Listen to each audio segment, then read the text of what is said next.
ঠিক হবে না ভেবে প্রণব চুপ করে গেল। কাপড় চোপড় ছেড়ে হাত মুখ ধোয় পাউডার ও আম সরিয়ে রেখে মায়া চা করতে বসে। ফুরফুরে একটা হাওয়া বইছিল।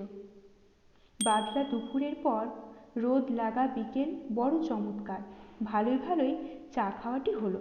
একসঙ্গে বসে মুখোমুখি হয়ে বসে গল্প করলো দুজন। একটা হলদে প্রজাপতি দুজনের মুখের সামনে ওড়াউড়ি করলো। সেই দুপুরে ডালিম গাছে বসা প্রজাপতি দেখে তখনকার ছবিটা মনে হতে মায়া চুপ করে রইল। কত বড় পতঙ্গ! একবার ইচ্ছে করছিল তার প্রণবকে বলে সুন্দর আরো কত জিনিস পৃথিবীতে ছড়িয়ে আছে, একবার চোখ মেলে দেখো। কিন্তু একটা জরুরি কথা এসে যাওয়াতে মায়া আর তা বলা হয় না। ইচ্ছে করেই চুপ করে রইল। তারপর অবশ্য ও কাজের কথায় মুখ খুলল। তা তোমার যখন বন্ধু তখন ওটা করে ফেলো না, একটু কমিয়ে টমিয়ে দেবে খরচ। এই বয়সে প্রিমিয়াম চালাবার সাহস যদি না পাও তবে আর কবে পাবে? আর হবে কি? প্রণব চুপ করে মায়ার মুখ দেখে কথা শোনে। আমি তোমায় এটুকুন বলতে পারি ৩,০০০ টাকার ইনসিওর করে এই আয়ে আমরা সুন্দর চালিয়ে নিতে পারবো। দুটিই তো মুখ, তুমি আর আমি, কিচ্ছু কষ্ট হবে না প্রিমিয়াম চালাতে। মায়া চুপ করল। প্রণব স্থির মুখের দিকে তাকিয়ে একটা নিঃশ্বাস ফেলল। মায়া মুখ ফিরিয়ে অন্যদিকে তাকায়। মনের ভাব বুঝতে পেরেছে আশঙ্কা করে প্রণব চুপ করে রইল।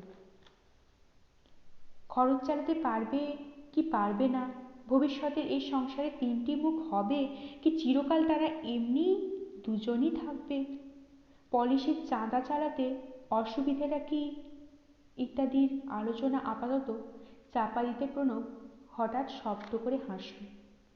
চমকে উঠল মায়া। খুব খুশি দেখছি।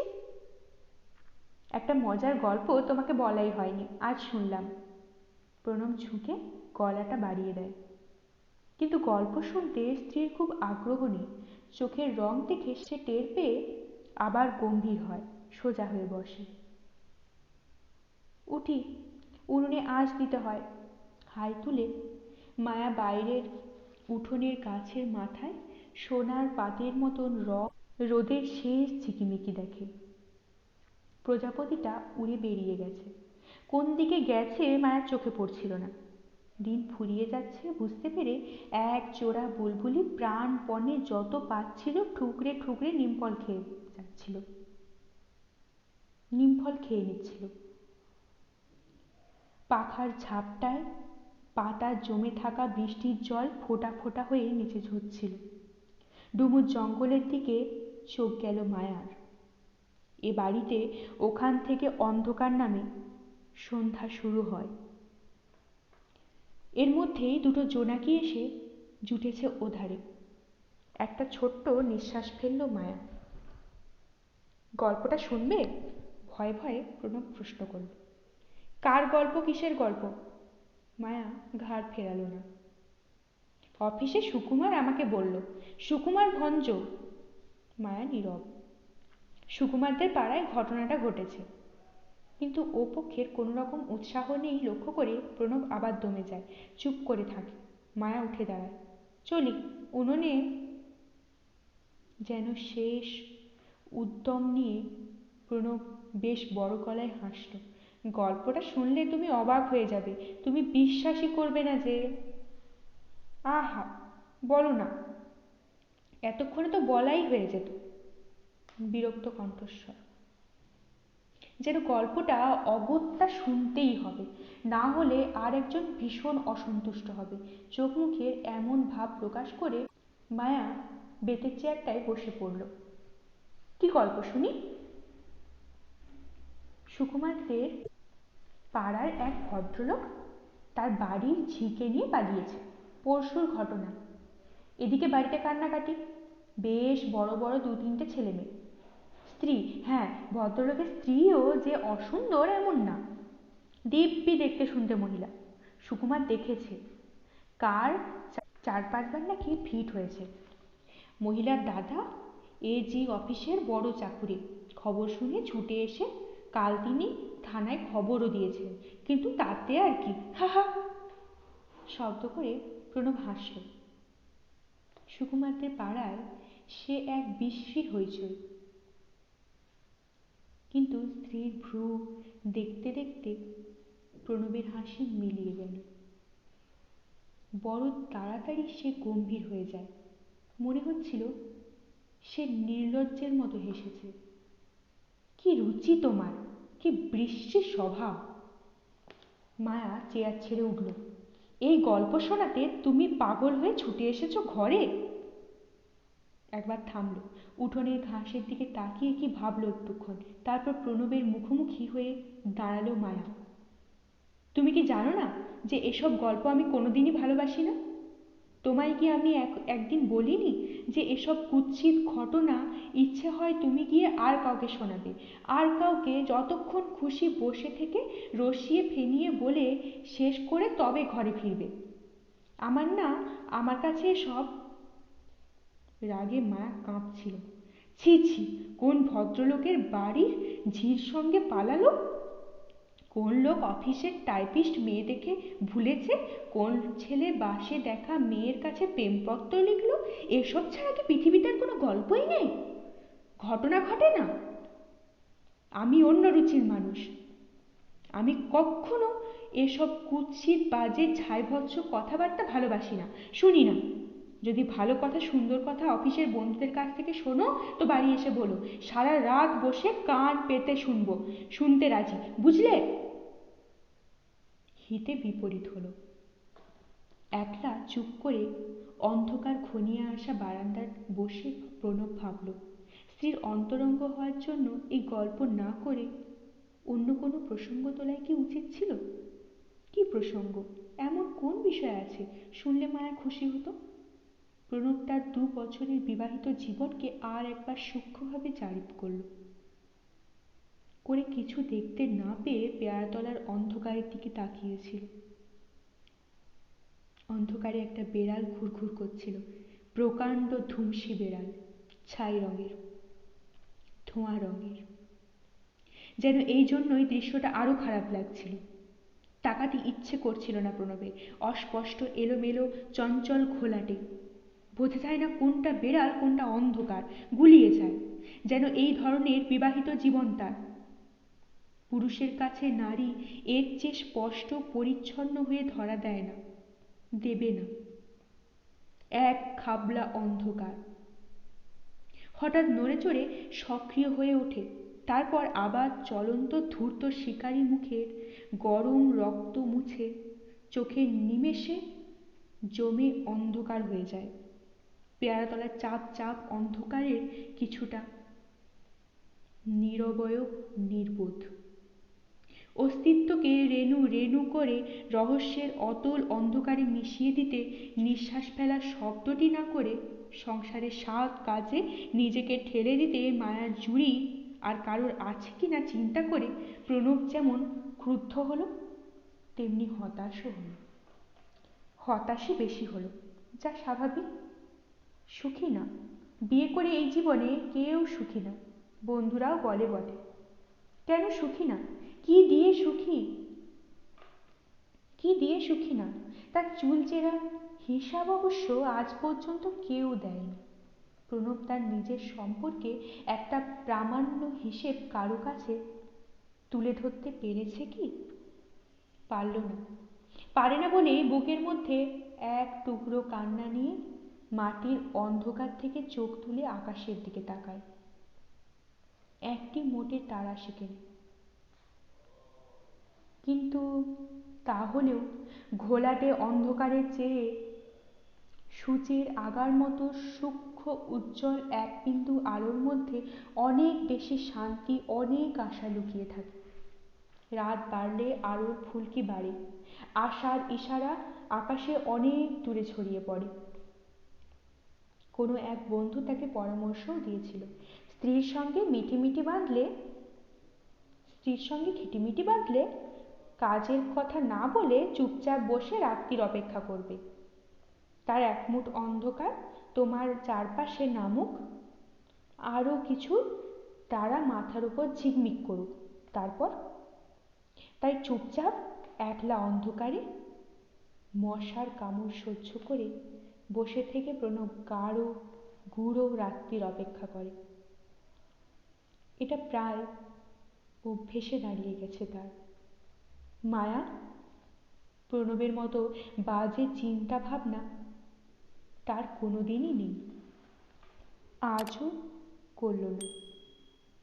বরং ততক্ষণ ক্ষিপ্র সুন্দর হাতে ও নতুন করে ঘর ছাড় দিল, বিছানা পাতল, আলো জ্বালল, আরও যা কিছু শোবার ঘরের টুকিটাকি কাজ শেষ করে শেষবারের মতন দেয়ালের আয়নায় মুখখানা একবার দেখে নিয়ে আস্তে আস্তে রান্নাঘরের দিকে চলল। শোবার ঘরের পেছনে ছোট্ট চালা, কিন্তু সেখানে পা দিয়ে তখনই তার আলো জ্বালতে ইচ্ছে হলো না। অন্ধকার চালার নিচে দাঁড়িয়ে মাঝে মাঝে ও বাইরের দৃশ্যটা দেখে। কাদের বাড়ির একটা লিচু চারা, একটা নারকেল গাছ ওধারে, তারপর আকাশ, আকাশের কিনারে সাদা এক পোঁচ আলোর ইশারা জেগেছে। তার অর্থ চাঁদ উঠেছে, এক্ষুনি উঠবে। একটা অদ্ভুত সময়। বৃষ্টির ভিজে হাওয়া মায়ার চোখে মুখে লাগলো, আর ঠিক তখনই ও শুনতে পেল কোন দিকে গাছের পাতার আড়ালে একটা পাখি যেন ঠোঁট ঘষছে। হয়তো পাখির পাখির ঠোঁট ঘষে দিচ্ছে। দৃশ্যটা কল্পনা করে মায়ার রোমাঞ্চ হলো। ইচ্ছে করে ও খোপাটা খুলে ফেলল। ঘাড়ের কাছে বেণীটা একটু সময় সাপের মতো প্যাঁচ খেয়ে লেগে তারপর হঠাৎ লাফিয়ে পিঠ বেয়ে কোমরের ওপর এসে তুলতে লাগলো। একটা খুঁটিতে ঠেস দিয়ে দাঁড়ায় মায়া, একটু ঝুঁকে, ঈষৎ বাঁকা হয়ে। আঁচলটা আর ঘাড়ে লেগে থাকে না, লুটিয়ে নিচে পড়ে। বস্তুত তখন মায়ার সৌন্দর্য যে দেখেছে সে বলবে, কিন্তু কে দেখবে? কেউ দেখবার নেই বলেই ভিজে হাওয়ার মতন একখানা ভারী নিঃশ্বাস তার বুক ঠেলে গলার কাছে উঠে এসে যন্ত্রণা করতে থাকে। কিন্তু অল্পক্ষণ, খুব অল্প সময়ই প্রণবের জন্য ও দুঃখ করে। কেননা মায়া জানে এখানে এখন চাঁদ ওঠার দৃশ্য দেখতে প্রণবকে ডেকে আনলেও সে তা দেখতে পাবে না, পারে না, সেই চোখ নেই। পাখির ঠোঁটে ঠোঁটে ঠেকানোর শব্দ, সে কান নেই। কেন নেই? আর কি নেই স্বামীর ভাবতে মায়ার আজ বড় একটা গ্রাহ্য করে না, ভুলে থাকে একটু একটু করে। 2 বছরের অভ্যেসের পর এখন আজ নিজেকে ও বেশ সবল শক্ত মনে করেছিল। আর এই জন্যই প্রণব কাছে ছিল না বলে তার এত ভালো লাগছিল। ডুমুর জঙ্গলের মধ্যে গিরগিটিটা হঠাৎ কর্কশ শব্দে ডেকে উঠল। মায়ের বুক কাঁপল একবার, পর মুহূর্তে ও সহজ স্বাভাবিক হয়ে বরং মনের স্ফূর্তিটাকে একটা সম্পূর্ণ রূপ দিতে হাত বাড়িয়ে খপ করে উড়ন্ত জোনাকিটাকে ধরে ফেলল। জোনাকি ছুঁলে কি হয়, ছোটবেলায় শোনা কথাটা মনে হতে ও ঠোঁট টিপে হাসল। এখন যথেষ্ট বড় হয়েছে, রাত্রে বিছানায় সেটি করার ভয় অবশ্য নেই ভেবে মায়া নিজের ঠোঁটটা ঈষৎ বিস্ফারিত করে যেন প্রায় শব্দ করেই একবার হাসল। তারপর পোকাটাকে দেখতে লাগলো। হাতের মুঠো খুলে আবার বন্ধ করল, আবার খুলল। খুঁটিতে আর ঠেস দিয়ে দাঁড়িয়ে না থেকে পা ছড়িয়ে বসল। ইট দিয়ে এক চিলতে বাঁধানো জায়গা, পা ঝুলিয়ে বসলে নিচের ঘাসে পায়ের গোড়ালি থেকে। মায়ের এটা ভালো লাগে। সাপের আস্তানা হবে ভয় দেখিয়ে প্রণব সব ঘাস কেটে ছেটে জায়গাটা পরিষ্কার করে ফেলতে চেয়েছিল, মায়া দেয়নি। সাপ করতে হয় সাপের ভয় থাকে সামনের দিকের উঠোন পরিষ্কার করো, এটা নয়। রান্নাঘরের পেছনের ওই ছোট্ট ঘাস লতা আগাছার জঙ্গল সম্পূর্ণরূপে মায়ার, তার নিজস্ব জগৎ। এখানে আর কারোর হাত লাগানোর কি হাত বাড়ানো ও বরদাস্ত করে না। বলতে কি, ঘাসের মাথায় পা ঠেকলে পায়ের তলা যখন খসখস করে, মায়ের খুব ভালো লাগে। চোখ বুজে ও এই খসখসটা অনুভব করে, যেন হালকা পাতলা মেয়েলি পা ভেবে ঘাসের শীষগুলো ইচ্ছা মতন সুরসুর দিতে থাকে। না, প্রণব একদিন ছোট্ট একটা পালক দিয়ে তার পায়ের তলায় সুরসুরি দিয়েছিল, বেশ কিছুদিন আগে। কিন্তু মায়ের তা ভালো লাগেনি, বরং তার রাগ পেয়েছিল। মুখে বলেনি যদিও কিছু, কিন্তু চোখে মুখে ও এমন ভাব করেছিল যে তারপর আর কোনোদিনও প্রণব এ ধরনের রসিকতা করতে সাহস পায়নি। কেন ভালো লাগেনি, কেন খারাপ লাগলো, তা নিয়ে মায়া মাথা ঘামায় না। শুধু ঘটনাটা তার মনে আছে। এখানে এখন ঘাসের শীষে পা ঠেকিয়ে সেদিনের কথা ভেবে ও হাসল। বস্তুত প্রণবের অধিকাংশ কাজই কেন ভালো লাগে না, একদিন ঠান্ডা মেজাজে বসে ভেবে দেখবে মায়া ঠিক করেছিল। কিন্তু বর্ষা আর হয় না, যেন সময়ই পাচ্ছে না ও। বস্তুত যে জিনিস ভাবতে গেলে মন প্রফুল্ল না হয়ে বিষণ্ণ অবসাদগ্রস্ত হয়, তাকে নিয়ে বসতে তার জন্য কিছুক্ষণ সময় নষ্ট করতে যেন প্রকৃতিই তাকে দিচ্ছে না। প্রণবকে নিয়ে ও যে কি মুশকিলে পড়েছে তা যদি ঈশ্বর জানতো। চমকে উঠল মায়া। হাতের মুঠো আলগা করে আলোর পোকাটাকে দেখতে না পেয়ে ও অবাক হলো, হতাশ হলো। একটু ভাবতে গেছে, আর তখনই এমন সুন্দর জিনিসটা হারিয়ে ফেলল। এদিক ওদিক তাকালো ও, হাতের পিঠ দেখলো, পা, পায়ের নিচের ঘাস কোথাও নেই। তাছাড়া উড়ে যেতেও তো পারে না। যাই ভাবুক, যতক্ষণই ভাবুক, মায়া চোখ বুজেছিল না। উড়ে যাবার সময় পোকাটাকে ও দেখতে পেত না, আছে এমন একটা জায়গা বেছে নিয়ে দুষ্টু এসে বসবে মায়ার স্বপ্নের বাইরে। এখন এলে চোখ ফেরাতে পারছিল না মায়া। ভিজে হাওয়ার স্পর্শ পেতে এখানে এসেই ও ব্লাউজের বোতাম খুলে দিয়েছিল। প্রণব না থাকলে খালি গা হয়েই বসত। গায়ে জামা না রাখা প্রণব পছন্দ করে না, দিনের বেলা এমনকি রাতেও।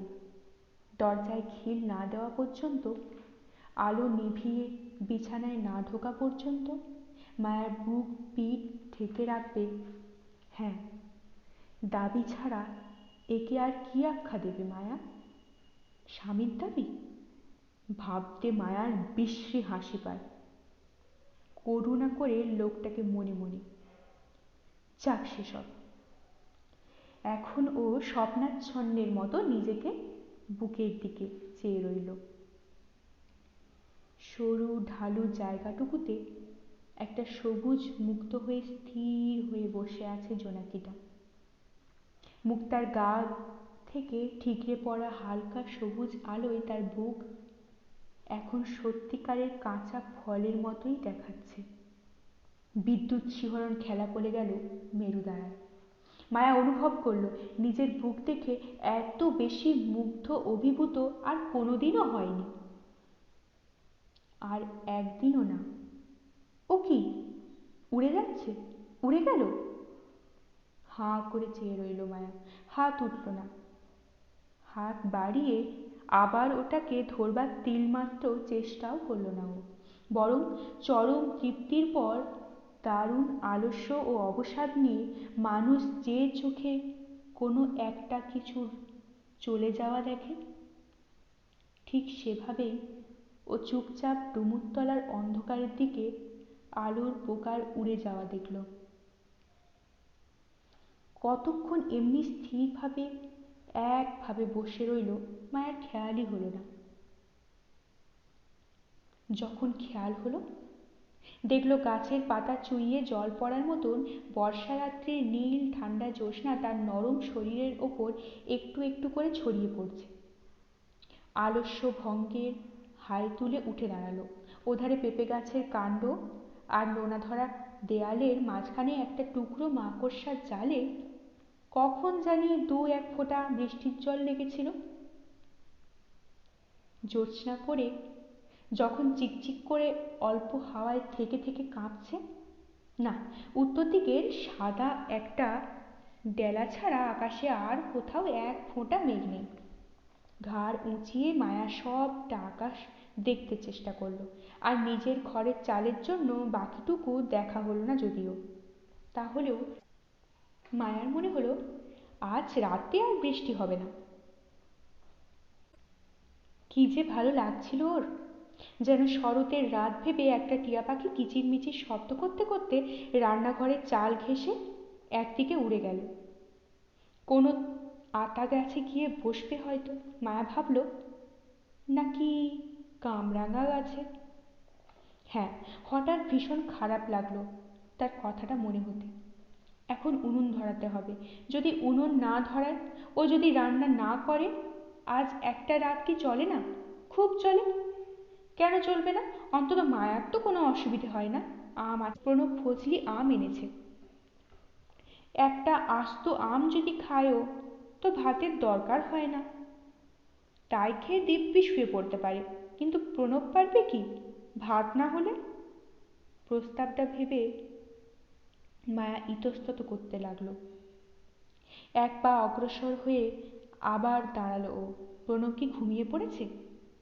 কেন জানি কেবলই মনে হচ্ছিল তার বারান্দার চেয়ারে বসে প্রণব ঘুমোচ্ছে। বরদাসুন্দর বটব্যালের শহরতলির এক জঙ্গলাকীর্ণ নির্জন বাড়ির ভাড়াটে দম্পতির রান্না খাওয়ার বিস্তারিত বর্ণনা করতে গেলে গল্প দীর্ঘ হয়ে যাবে। কেবল এইটুকু বললে চলবে যে মায়াকে রান্না করতেই হলো। প্রণব চেয়ারে ঘুমিয়ে পড়েনি, পায়চারি করছিল, সিগারেট টানছিল, চিন্তামগ্ন, কিছু ভাবছে বুঝতে পেরে। মায়া কাজ ঘেঁষেনি। আয়োজন সামান্য, ভাত আর ইলিশ মাছের ঝোল চট করে রান্না হয়ে গেল। দুজনে খেতে বসে কথা হলো না, যেন দুজনেই ভাবছিল এখন কেউ কাউকে ঘাঁটাবে না, ভালোই ভালোই খাওয়া দাওয়াটা শেষ হোক। খাওয়া সেরে লবঙ্গ মুখে দিয়ে প্রণব পিঠটা এলিয়ে দিয়ে বিছানায় বসল। এঁটো বাসন জড়ো করে রেখে হাত ধুয়ে মুখ মুছে মায়া ঘরে এলো। প্রণব হাত বাড়িয়ে হ্যারিকেনের আলো চড়িয়ে দিল। মায়া চিরুনি হাতে আয়নার সামনে দাঁড়ায়। শোবার আগে চুল আঁচড়ানো তার নিত্যদিনের অভ্যেস। মায়া পান খেয়েছে। ইলিশ মাছ খেয়ে মুখের আষ্টে গন্ধ লাগছে বলে পান খেয়েছে। এমনি অভ্যেস নেই, প্রণব পান খায় না। কাকে দিয়ে মায়া পানের খিলিটা কিনিয়ে এনেছে প্রণব জিজ্ঞেস করল না। কেবল লাল টুকটুকে একজোড়া ঠোঁটের দিকে সে চেয়ে রইল। ব্লাউজটা খুলে ফেলো না হয়, খুব ঘামছো। মায়া শব্দ করল না, বা প্রণবের দিকেও তাকালো না। সিলিংয়ের দিকে চোখ রেখে প্রণব চুপ করে রইল। চিরুনি চালাবার সময় মায়ার হাতের চুড়ির রিনঠিন শব্দ হয়। মায়ের হাত, মাথা, চুলের ছায়া এই এত বড় হয়ে দেয়াল ও সিলিং পর্যন্ত ছড়িয়ে পড়ে। ছায়া দীর্ঘ ঢেউ হয়ে চুলটা উঠছে, নামছে, দুলছে। আর সেই ঢেউ বুকের চিরুনির ছায়াটা একটা ছোট্ট নৌকো হয়ে নেচে নেচে চলেছে। কিছুক্ষণ এক দৃষ্টে তাকিয়ে থেকে প্রণব দৃশ্যটা দেখল। একটা পোকা ঘরে ঢুকেই আলোর কাছে ছুটে এসে হ্যারিকেনের চিমনির গায়ে টক্কর খেয়ে নিচে ছিটকে পড়ল। মেঝের আবছা অন্ধকারে পোকাটাকে আর দেখা গেল না। আলো নিভিয়ে দেব? মায়া ঘুরে দাঁড়ায়। তোমার হয়ে গেছে? উৎসাহের চোখে প্রণব স্থির মুখ দেখল। ও পিঠ টান করে সোজা হয়ে বসল। হওয়া আর কি। তেমন ভালো করে কথার উত্তর দিল না মায়া। চিরুনি রেখে দিয়ে চুলের প্যাঁচ খুলে কোনো রকমে একটা এলো খোপা করে রাখল। আলো নিভিয়ে দিই? মায়া আবার বলল। যা ঘামছো জামাটা খুলেই ফেলো। প্রণব ঈষৎ ঝুঁকে বসল। মায়া আলোটা দেখতে লাগলো। প্রণব ইচ্ছে করে সামান্য হাসল। মায়া নীরব। হামাগুড়ি দিয়ে প্রণব বিছানার লাগোয়া জানলার পাল্লাটা বন্ধ করে দিয়ে ঘুরে বসল। মায়া মুখ তুলছিল না। ভুরু পর্যন্ত হ্যারিকেনের আলো লেগেছিল ওর। কপালটা অন্ধকার ছিল বলে অসংখ্য কুঞ্চন প্রণব দেখতে পেলে না। তাই সাহস করে গলাটা একটু ভিজিয়ে মোলায়েম সুরে বললে, না না, আমি তো বলছি তোমাকে অনুমতি দিচ্ছি। আর আমি আমার স্ত্রীকে দেখে, অন্য কাউকে না। স্বামীর চোখের দিকে তাকিয়ে মায়া ক্ষীণ হাসল। হাসির মধ্যেও দুটো চোখ জ্বলছিল। প্রণব ঢোক গিলল। না না, রিয়েলি বলছি, আমি যে অন্যায় কিছু করছি না। আমিও যে তোমার মতন বাইরের এত লোকের এত সব কীর্তি কত বেশি অপছন্দ করি এটা তোমার কাছে প্রমাণ দিতে তোমাকেই দেখতে চাই। এর যে পবিত্র কাজ আমার পক্ষে আর কি আছে? তুমিই তার রায় দাও। একটা টিকটিকি ঘরের চালে ডেকে উঠল। একটা ভীষণ আপত্তি আঙুলের মাথায় ঝুলিয়ে রেখে মায়া ব্লাউজের বোতামে হাত দিল। প্রণব একটা গাঢ় নিঃশ্বাস ফেলল। আমার চেয়ে ভালো রুচি যে আর কারণ নেই। তুমি কি আজ 2 বছর বিয়ের রাত থেকে কালকের রাত পর্যন্ত টের পাওনি? রিয়েলি আমি আন্তরিকভাবে ঘৃণা করি সুকুমারদের পাড়ার সেই ভদ্রলোকের ক্লাসের লোককে। ছি ছি ছি, শেষ পর্যন্ত ছি। আমার উচিত হয়নি জঘন্য খবরটা এনে তোমার কানে তোলা। যাক, আর বেশি বকতে হবে না। এইবার আলোটা নিভিয়ে দিই, শুতে যাও। একটু সময়ের জন্য প্রণব নিঃশ্বাস ফেলল। কেন? লজ্জা করে, ভালো লাগে না। প্রণব একটা আক্ষেপের নিঃশ্বাস ত্যাগ করল। লজ্জা করে? একটু থেমে পরে সে বলল, বলো ভালো লাগে না। তোমাকে আমার ভালো লাগে না, তাই এরকম করছো। কি রকম? প্রণব কথা বলল না। 2 বছর আমায় দেখে কি তৃপ্ত হওনি? হইনি। যেন প্রবল ক্রোধে প্রণব এবার ফেটে পড়ল। তৃপ্তি পাই না, শান্তি পাই না বলেই তো এখন বাতির আলোয় তোমার রূপ দেখতে ইচ্ছে হচ্ছে। কিছুটা ক্ষতিপূরণ হোক। ও সেই জন্যেই ক্ষোভ? মায়া আঁচলটা তুলে বুকের ওপর জড়ো করল। একটু পায়চারি করল। দেয়ালের কাছে সরে গিয়ে আয়নার সামনে একবার দাঁড়ালো। তারপর আস্তে আস্তে প্রণবের সামনে ফিরে এলো। সেই চিন্তা, সেই ধ্যান তোমার। এই জন্যই ঘরে আলো রেখে নিজেকে আমি দেখাতে চাই না। মায়া খুব আস্তে বলল না। তাতে অবশ্যই ক্ষতি হলো না।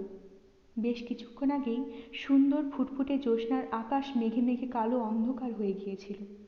এখন ঝমঝম করে বর্ষণ শুরু হলো। যেন হুতুম পাখিটা অসময়ে দুবার ডেকে উঠল। আলো নিভিয়ে মশারির ধারগুলো টেনে দিতে দিতে মায়া বলতে লাগলো, সেই পাপ চোখের সামনে নিজেকে তুলে ধরতে লজ্জা করে বই কি, ভালোও লাগে না। বেশ তো, যাকে ভালো লাগে তাকেই দেখাও, তার সামনে সব খুলে মেলে দাঁড়িয়েও।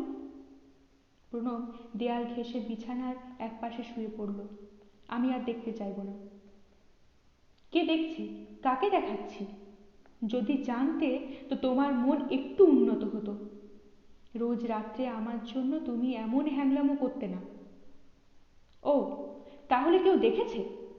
শ্লেষের সুর বার করে প্রণব, তাহলে বলো এমন কেউ আছে যাকে সব দেখিয়ে সব দিয়ে তৃপ্ত পাও, আমাকে না? হ্যাঁ, আমার রূপ আমি আকাশকে দেখাই, বাতাস এসে আমার গায়ের গন্ধ শোকে, গাছ গাছের পাতা পাখি শালিক বুলবুলিরা আমার যৌবন দেখে, কোনো মানুষ না, পুরুষকে দেখাই না। তোমাকে দেখে দেখে পুরুষ জাতটার ওপর ঘেন্না ধরে গেছে, অন্তত আমার। কখন দেখাও? যেন একটু হাসতেই চেষ্টা করলো প্রণব। আকাশের নিচে কোথায় বসে সব খুলে দাও আমাকে বলতে পারো? ভদ্রভাবে কথা বলতে শেখো। মায়া শুয়েছিল, রাগ করে উঠে বসল। নিশ্চয়ই আমাকে একসময় স্নান করতে হয়, কাপড় বদলাতে হয়, ইতর অভদ্র কোথাকার। কিছুক্ষণ আর কথা শোনা গেল না প্রণবের। এখন শোনা গেল, মনে হলো ঘুমের কথাগুলো গাঢ় ভারী হয়ে গেছে। অভিমানেও হতে পারে, মায়া ভাবল। তাই তো বলি, তোমার মতিগতি বোঝা ভার। তাই তো বন্ধুরাও বলে নারী চরিত্র। আর এদিকে সারাক্ষণ আমি ভেবে ভেবে মরি। পাউডার ফুরোতে পাউডার নিয়ে এলাম, ফলচি আমের চালান এসেছে, 1 টাকার আম কিনে আনলাম। সস্তার জিনিস দিয়ে সস্তার জিনিস আদায় করো, আমার কাছে পাবে না। 13 বছরের খুকির কাছে গিয়ে এই কান্না কেঁদো পাবে। আমি আর তোমার কান্নায় গলে যেতে রাজি নই, যত খুশি চোখের জল ফেলো। সত্যিই প্রণব ফুপিয়ে ফুপিয়ে কাঁদছিল, যেন বালিশ ভেসে যাচ্ছে। একটা বিশ্রী গুমট মায়ার মাথা ধরছিল। অন্ধকারে আন্দাজ করে মশারির ভেতর থেকে বেরিয়ে এলো। বেরিয়ে এসে তার ভালো লাগলো। কান খাড়া করে শুনল হঠাৎ আবার বৃষ্টি থেমে গেছে। টের পাচ্ছিল ও। আস্তে আস্তে বিছানার দিকের না, উল্টো দিকের জানলায় সরে গিয়ে দুটো পাল্লা খুলতেই বাইরের দৃশ্য দেখে অবাক হয়ে গেল। ফুটফুটে জ্যোৎস্না, মেঘের মতো, রৌদ্রের মতো। মায়া মনে মনে বলল, রাত্রেও চাঁদের আলো আর বৃষ্টির লুকোচুরি খেলা করছে। যেন কোনো দিকে কদম ফুল ফুটেছে। ভিজে হাওয়ার টাটকা গন্ধ ভেসে আসছিল। এক পা করে আর একবার বিছানার কাছে সরে এলো। নাক ডাকছে। কাঁদতে কাঁদতে এই বেলা প্রণব ঘুমিয়েছে। কান খাড়া করে রাখল ও একটু সময়। আর ঠিক তখনই মায়া শুনল, বাইরে পাতার ঝোপে একটা পাখি ডানা ঝাড়ছে। একসঙ্গে অনেকগুলো জলের ফোঁটা ঝরে পৃথিবী আবার চুপচাপ, নিঝুম। চিরকি কাটা আলপনায় ভুবনের পৈঠা ভরে গেছে। ডুমুর পাতার ফাঁক দিয়ে চাঁদের আলো পড়ে পড়ে এই কাণ্ডটি হয়েছে। একসঙ্গে এত আলো ছায়া ঝিলিমিলি দেখে মায়ার চোখের পলক পড়ছিল না। আর তাকেও অপরূপ দেখাচ্ছে। অজস্র জ্যোৎস্নার ছায়া বুকে মুখে মেখে খুঁটি ঠেস দিয়ে পা ছড়িয়ে মায়া বসে আছে। এক দৃষ্টে ভুবন তাকিয়ে দেখল। নিন ধরুন। ছি, এতগুলো ফুল নিয়ে এলেন? মালা, দোপাটির মালা কোথায় পেলেন? বউবাজার, খসখসে গলায় ভুবন উত্তর দিল। স্টোভটা সারিয়ে পার্টিকে বুঝিয়ে দিতে ওদিকে যেতে হলো কিনা। বাজারের ভেতর গিয়ে ফিরছিলাম, হঠাৎ চোখে পড়ে গেল। মায়া কথা বলল না। নিন, পরুন মালাটা, গলায় আটকে নিন, একবার চেয়ে দেখি কেমন লাগে। এলো খোপা। ভুবনের হাত থেকে মালাটা তুলে নিয়ে মায়া ক্ষীণ গলায় হাসল। ভালো দেখাবে কি?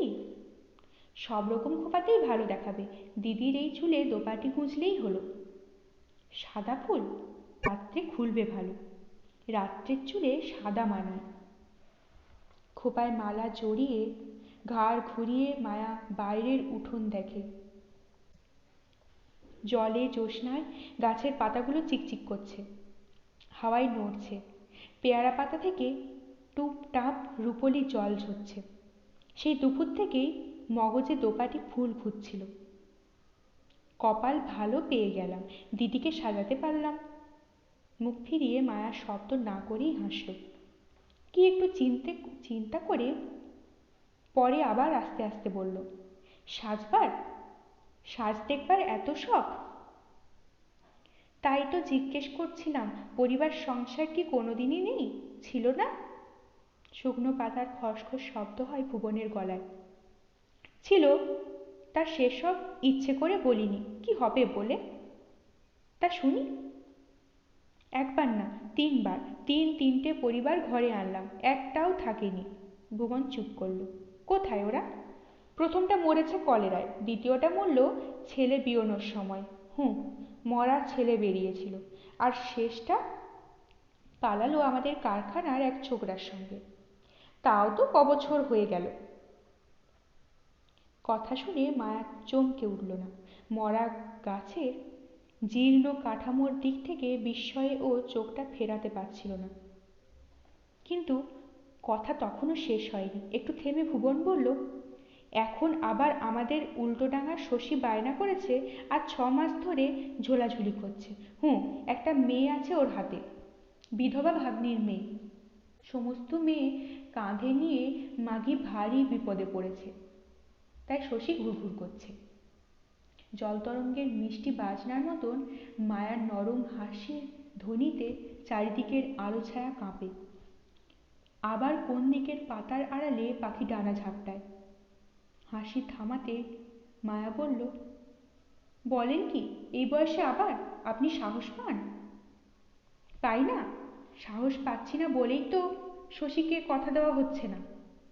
না না, পারবেন না, সাহস করবেন না। ব্যস্ত হয়ে মায়া বলল, শশীকে বলে দিন এই বয়সে আর ওসব হবে না। তা বুঝি, তা কি আর বুঝি না দিদি? মুখের কাছে মুখ সরিয়ে আবেগে ভুবন হিস হিস করে উঠল। কিন্তু পিপাসা যে মেটে না, পিপাসার যে নিরবৃত্তি নেই।